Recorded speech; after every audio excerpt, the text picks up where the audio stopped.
Hello and welcome.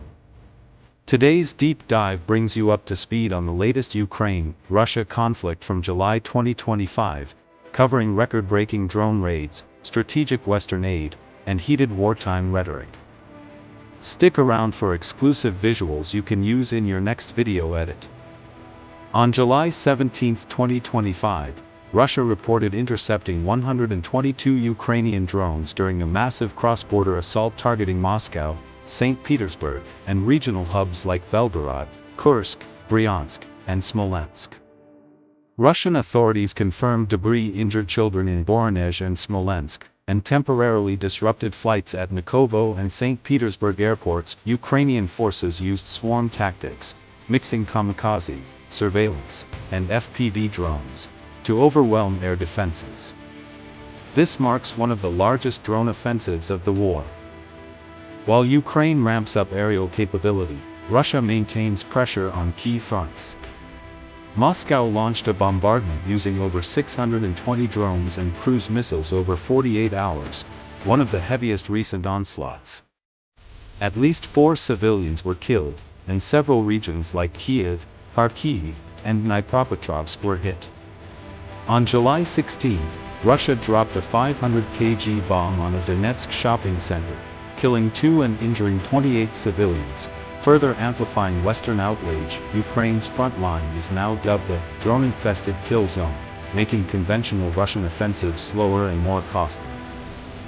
NATO has fast-tracked deployment of Patriot surface-to-air missile systems to Ukraine. General Alexis Grinkwich confirmed US and Germany prioritized the transfer in late July 2025, even delaying exports to Switzerland. This decision follows intense Russian air attacks and reflects a NATO-wide commitment including the UK-Germany bilateral security pact. President Zelensky and former US President Trump are reportedly finalizing a drone for weapons mega deal.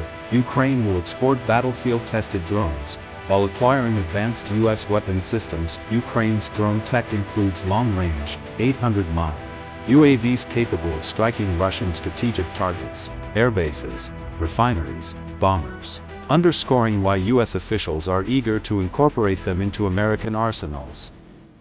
On July 17, Dmitry Medvedev, former president and now Deputy Security Council chair, publicly warned that WW3 has already begun, urging Russia to prepare preemptive strikes on Western nations if US and NATO continue to arm Ukraine. He labeled the war a proxy conflict between nuclear powers, suggesting the West's actions justified retaliation, even though Russia denies plans to strike NATO territory. Amid escalating violence, Russia and Ukraine conducted a somber bodies exchange.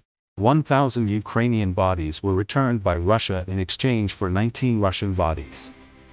Ukraine noted that ongoing hostilities complicated recovery of Russian casualties. This tragic gesture underscores the brutal human cost: over 13,500 Ukrainian civilian deaths since 2022, and hundreds more in recent attacks. This conflict continues to evolve daily. Ukraine expands drone offense, Russia increases aerial bombardments, NATO boosts frontline air defenses, and political rhetoric touches global alarm. Thanks for watching. Subscribe for daily breakdowns and frontline stories, hit the bell icon, and share with friends who want the full story.